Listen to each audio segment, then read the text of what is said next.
Un petit mot, Général Bertrand Cavalier, vous qui êtes le spécialiste du maintien de l'ordre sur ce plateau. Comment vous décryptez cette séquence et cette fin de manifestation ? Là, c'est quelques trublions là, qui restent, mais ça ne pose aucun... C'est pas un sujet, ça. L'essentiel, c'est que la manifestation s'est très bien déroulée. C'est un petit peu l'aspect paradoxal de ce qui se passe. Très bien, je vous trouve... Non, mais attendez, je vais y revenir. C'est-à-dire que le cortège a pu avancer normalement. Il y avait 3 km de cortège aujourd'hui, volontairement réduit, certainement aussi pour éviter la casse. Il a pu porter ses revendications. Maintenant, le paradoxe, c'est la présence. Et là, on pourrait s'intéresser sur le pourquoi de cette présence récurrente de 400, 500, parfois plus, 10 Black Blocs qui ont tout fait pour perturber cette manifestation. Comment vous expliquez justement que ça dégénère forcément depuis ce fameux 49.3 il y a une dizaine de jours maintenant ? Mais je crois, moi je différencie... depuis le début, je pense qu'il y a deux sujets. Il y a les revendications sur l'âge de la retraite, et puis il y a d'autre part ce phénomène Black Bloc. Il faudrait s'intéresser sur le pourquoi, son origine, comment il fonctionne, également les raisons pour lesquelles il y a une forme d'incapacité à réduire cette petite minorité ultra-radicale, ultra-organisée et extrêmement violente. Donc c'est ça le vrai sujet. Et ça veut dire qu'arriver à réduire, à neutraliser, ce n'est pas simplement un défi de maintien de l'ordre. Je crois que c'est un défi tout autre.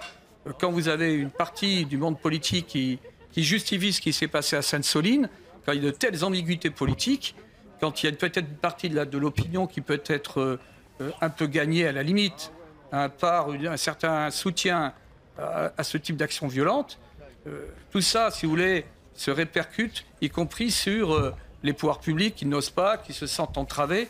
C'est tout ce climat-là qu'il faut analyser. Alors, mon général, je voudrais que vous réagissiez à ce qui se dit et cette petite musique depuis quelques jours autour des répressions policières. Auparavant, je vais y revenir sur, bien entendu, cette question, mais comme tout citoyen, je pose un regard politique sur ce qui se passe. Et il est évident qu'on a un processus aujourd'hui qui est assez étonnant, à savoir d'inversion du mouvement concernant la gauche. Tout ce qui est aujourd'hui Black Bloc, mouvance Antifa, héritage des autonomes, c'était quelque chose de résiduel qui était marginalisé par rapport à une gauche qui s'était approprié la pratique démocratique parlementaire. Les autonomes, c'est lorsque tous ces groupuscules gauchistes, d'ailleurs le mot gauchiste, c'est Lénine qui l'a initié, contestent le processus sur lequel le Parti communiste italien reconnaît le jeu démocratique et d'une certaine manière abandonne la révolution comme objectif et comme moyen. Donc avec bien entendu le concept d'une violence totale pour abattre les institutions. Aujourd'hui, Sainte-Soline, ça a été un événement marquant, c'est un marqueur, parce que ça a révélé au sein d'une partie de la gauche un mouvement vers cette ultra-gauche. Parce que l'extrême-gauche n'était pas sur la violence. Ce qui est extrêmement intéressant, vous avez la gauche traditionnelle, l'extrême-gauche et l'ultra-gauche.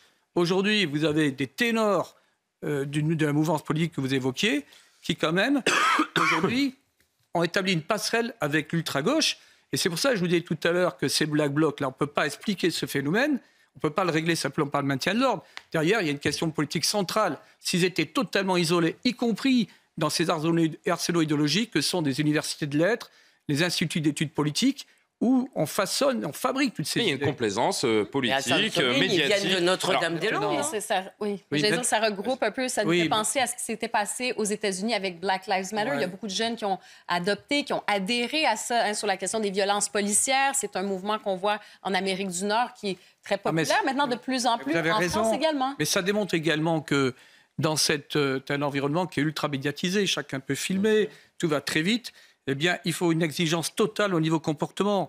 Au-delà de l'aspect éthique et déontologique, une dérive individuelle ou collective en termes d'usage abusif de la force, tout de suite, a un impact énorme. Et c'est vrai que les jeunes ils sont très sensibles parce qu'ils sont aussi conditionnés en la matière. Il y a quand même un fond contestataire, et puis c'est pas nouveau. Le jeune, il n'aime pas l'autorité, il n'aime pas ce qui représente l'autorité. Général Cavalier. Moi, j'ai une lecture plutôt positive du retour des syndicats dans le jeu. Ça me paraît essentiel.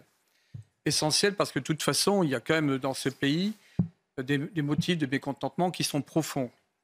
Donc il faut qu'ils soient canalisés et représentés. Deuxièmement, il y a d'autres réformes qui vont devoir se faire et qui exigeront cette fois-ci véritablement une entente, un dialogue entre les syndicats et le gouvernement en place. Parce que l'âge de la retraite, c'est une chose. Mais je veux bien voir des choses positives en général, mais je mais non, répète mais ce que j'ai dit il y a quelques minutes, les syndicats n'ont rien obtenu depuis janvier. Non, mais encore une journée de mobilisation, encore une journée sans que rien ne bouge du côté de l'exécutif. Elle va les accepter, elle va les recevoir. Je vous dis simplement que quelle est l'alternative ? On parle des Black Blocs, soutenus plus ou moins par une partie de la mouvance. Mais vous avez une violence rentrée d'une partie de la population qui connaît une paupérisation. Vous avez des classes populaires, vous avez des classes moyennes. Donc je crois qu'il est fondamental, au-delà de cet enjeu des retraites qui ne me semble pas principal, qu'il y ait une restructuration de notre société avec, on en est loin, avec les forces intermédiaires, avec les syndicats. Quoi qu'on dise, il faut mieux ça que des jacqueries. Mais oui, mais rien ne bouge. Moi, je vous entends, mon général, mais rien ne bouge. Les syndicats n'ont aucun poids. Ils sont méprisés par l'exécutif. Aujourd'hui, vous avez Elisabeth Borne, en effet, qui tend la main pour les recevoir à Matignon après avoir craché dans cette main. Pardon. Je suis pas tout à fait d'accord avec votre interprétation. Ah bon. Déjà, les syndicats eux-mêmes ont changé. Ce qu'ils ont dit là, en demandant une médiation, ça n'est plus la même chose que de demander le retrait. Souvenez-vous, jusqu'à présent, ce que les syndicats disaient, c'était de toute façon, c'est le retrait ou rien. Une médiation, c'est autre chose, c'est accepter de rentrer quand même dans une discussion différente et qui, vraisemblablement, d'ailleurs, pourrait fragiliser l'intersyndicale, parce qu'on imagine mal la CGT et les versants les plus radicaux de la CGT vouloir accepter l'idée, par exemple, ne serait-ce que d'une pause et pas d'un retrait. Le fait qu'Elisabeth Borne ait fini, et vous avez vu ce matin, le MoDem a dit qu'ils étaient aussi en faveur, le président du groupe MoDem, en tout cas à l'Assemblée, a dit qu'ils étaient en faveur d'une médiation. Et une fin de non-recevoir. D'ailleurs, on va entendre Philippe Martin. Avec les médiateurs. Ce qui d'ailleurs ne veut rien dire juridiquement, mais on est dans le symbole politique. Et ces petits symboles-là, peut-être malgré tout, vous savez, il y a des fois des évolutions politiques qui arrivent en ayant eu des signaux avant-coureurs faibles. Je crois quand même qu'il y a dans la majorité des gens qui commencent à dire la réforme, moi l'image qu'on m'a employée, je vais vous la répéter, c'est une fois que la blanquette de veau est trop cuite, vous ne pouvez pas la décuire.